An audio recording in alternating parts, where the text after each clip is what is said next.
The 3 Spider-Men worked in No Way Home, and the 3 Batmen didn't work at all in The Flash. But why? These are 2 of the most popular superheroes in the world, played by beloved actors, and both movies leaned heavily on nostalgia. But the audience reception was very different. No Way Home made $1.9 billion thanks to the Spider-Verse. People clapped like crazy when Andrew Garfield's Spider-Man took off his mask. We memorized Tobey Maguire's lines, and fans were willing to pay for an extended version just to see more of Andrew, Tom, and Tobey interacting. It's also one of the best-rated superhero movies in history, with a 97% fan approval rating on Rotten Tomatoes. Meanwhile, The Flash was a massive box office bomb, barely scraping together $270 million worldwide. Even with 3 different Batmen, Warner is looking at $200 million in losses because most people just didn't go see it. And the few who did watch it in cinemas didn't react the same way as in No Way Home. The audience's reactions to seeing Andrew and Tobey were like this.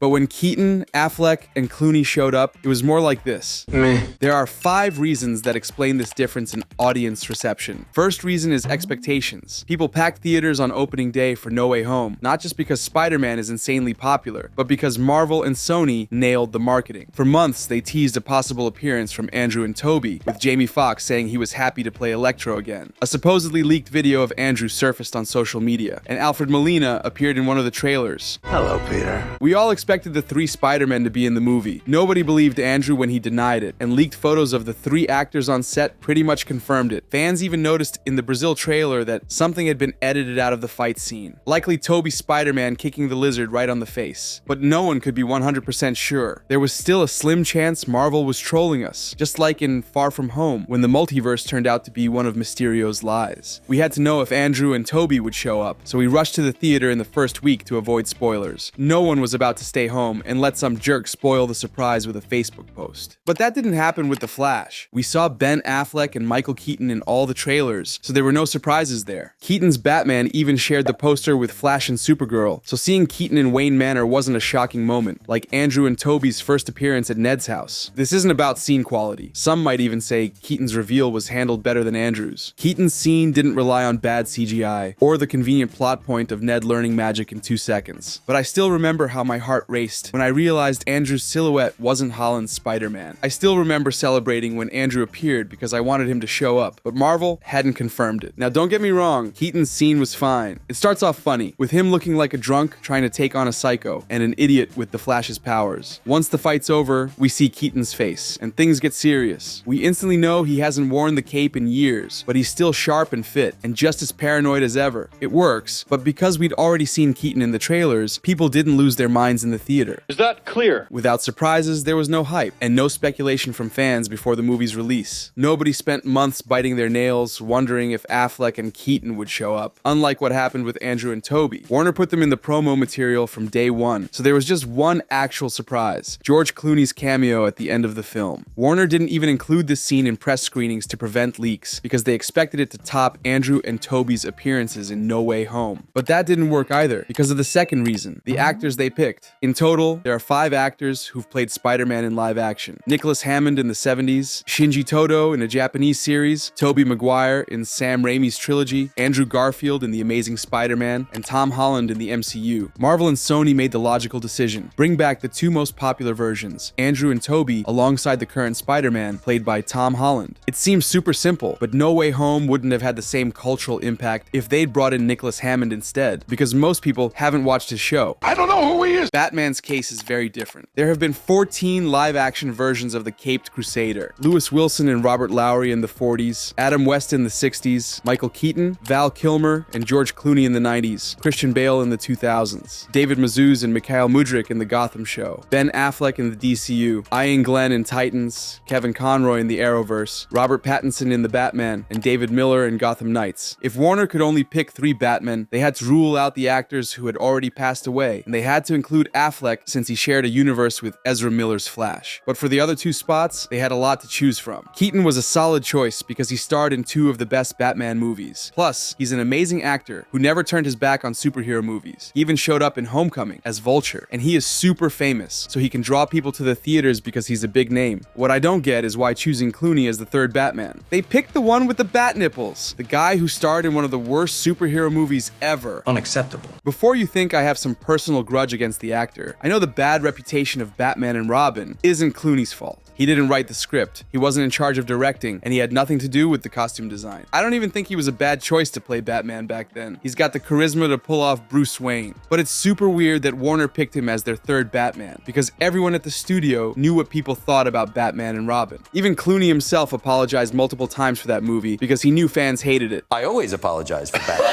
I actually thought I destroyed the franchise. The final scene in The Flash would have worked way better if we'd seen Pattinson's Batman. People still had him fresh in their minds, since The Flash came out just 1 year after the Batman. And if they didn't want to include Pattinson because they weren't sure what they were doing with the DCU, and didn't want to confuse people, they could have gone with Christian Bale. He's the favorite Batman of an entire generation, and for many, he's got the best Batman movies. That would have hyped up the fans. It would have been a direct hit of nostalgia, like when Tobey's Spider-Man showed up in No Way Home. But Bale didn't even get a cameo in the Chrono Ball scene. Warner and Andy Muschietti thought it was better to throw in a bunch of CGI dolls instead. Disappointed!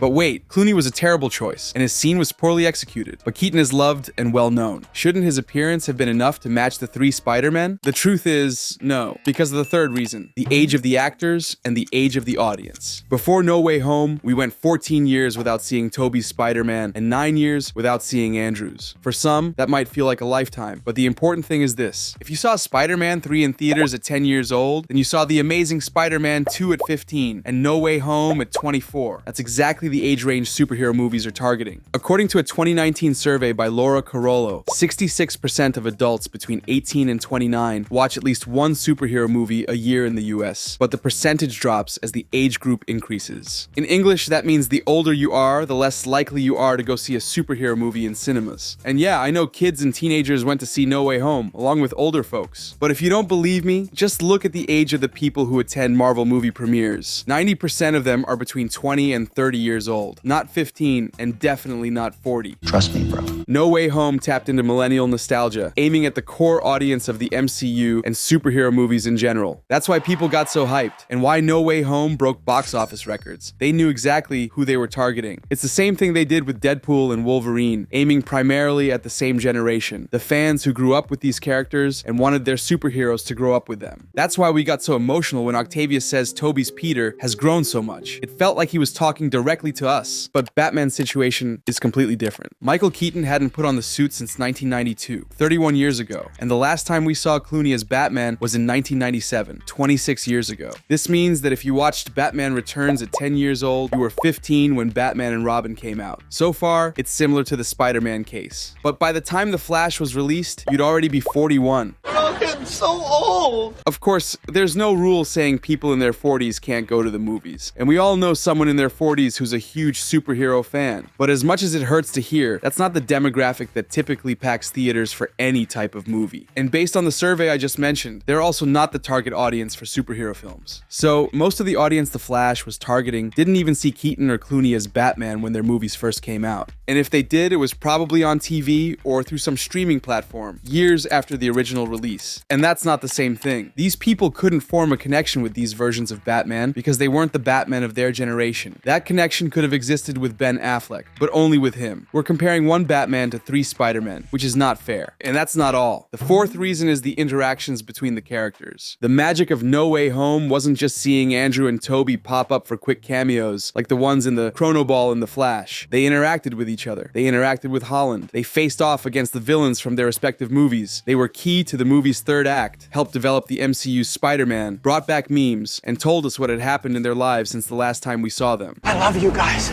The magic is in the interaction, seeing them together. All 3 are super charismatic, but they're different versions of Spider-Man, so they each have their own unique traits. Tobey is the most mature, the most confident, the one who knows how to handle his powers and balance all his responsibilities, so he acts as a mentor to the others. Andrew is the funniest, but also the most haunted by his past because of his girlfriend's death. And Tom is the least experienced, and the one who needs the most help. But he's also the only one who knows how to work in a team, thanks to being part of the Avengers. These differences are obvious in every interaction they have, and they make all their conversations super interesting. From Tobey telling Andrew not to give up on his life as Peter, to Holland wanting to take the lead because he was in the Avengers. But it wasn't just about good writing. The actors had great chemistry off screen too. Behind the scenes footage showed Tobey giving advice to the other two, just like in the movie, and pulling out silly dance moves during group photos. They felt like genuine friends, both in and out of character, and that made fans even more excited. I've avoided calling their appearances cameos this whole time because they had so much screen time and contributed so much to the story that it wouldn't be fair to call them just cameos. None of that happened with the three Batmen. Keaton, Affleck, and Clooney don't share a single scene. There are no fun interactions, no Bat collaboration to solve a Bat problem, and Affleck and Clooney don't even know the other Batmen exist. Only Keaton learns about the multiverse in a conversation with Barry in the Batcave, but it doesn't lead to much. He doesn't ask what Affleck's Batman is like or if they share the same origin story. There's nothing. Nada. The closest thing we get to an interaction is a parallel between Keaton and Affleck. Both are marked by the loss of their parents, but they give Barry different advice. Affleck tells him to move on and not mess with the timeline because the past shouldn't be altered, while Keaton encourages him to channel his grief to save his parents because he would do that too if he could. It's a nice touch, but it doesn't compare to half an hour of three Spider-Men interacting. It might sound a bit nitpicky, but how are we supposed to get excited about seeing three versions of Batman if these three versions never share the screen at any point? And I know what you're thinking. We didn't need to see all three Batman together because this is a Flash movie, not a Batman movie. That's the fifth reason. The protagonist of the film. The main character in The Flash is Barry Allen, not Batman. No matter how much Warner tried to sell tickets with Keaton's return and Affleck's farewell, the face of The Flash is, well, Flash. No shit. The cameos from other important characters could have helped at the box office, but it would have been like expecting Chris Evans' cameo in Deadpool and Wolverine to guarantee the movie hit 1 billion. Sure, the movie reached that number anyway, but not because of that cameo or the appearances of Gambit, Elektra, or Blade. Deadpool and Wolverine got fans excited because it was well made and because of its main characters. Maybe it would have earned a little more if all the Fox X-Men had shown up for a multiverse crossover, but people went to the theater to see Deadpool and Wolverine together. Nobody went just to see cameos because you could have watched those at home on a pirated copy or just waited for the cameo scenes to pop up on YouTube. Something similar happened with The Flash regarding the cameo situation. The appearances of Supergirl, the three Batmen, Wonder Woman, and the cameos in the Chrono Ball might have added something, but they weren't going to make a real difference for fans or casual audiences. The thing that was supposed to draw people in was Flash, who was the protagonist of the movie and the center of the story. But that wasn't easy to achieve because the character hadn't been well developed in the movies, and on top of that, he was played by a criminal. A public menace. No Way Home, on the other hand, did depend entirely on Spider-Man, because Spidey was the protagonist and his name was on all the posters. The two most important guest characters were Spider-Man variants, and all the villains were Spider-Man villains. Even though Tom Holland isn't the most beloved Spider-Man, and his first two movies were very criticized by the fandom, he's still Spider-Man. The equivalent in The Flash would have been seeing Flash variants, like Grant Gustin and John Wesley Shipp, not Batman variants. But Flash couldn't even do that. Grant Gustin wasn't even invited to the premiere, and the only cameo of a Flash variant is a stunt double for Matt Letcher, who shows up for literally 3 seconds and has zero impact on the story. The Flash had no chance of competing with No Way Home, and the three Batmen were never on the same level as the three Spider-Men. But even though the live-action Spider-Verse worked amazingly well, Spider-Man's future in the movies could be even better if Marvel got the rights to Spidey back. We explain how they could make that happen in this video over here. Don't give me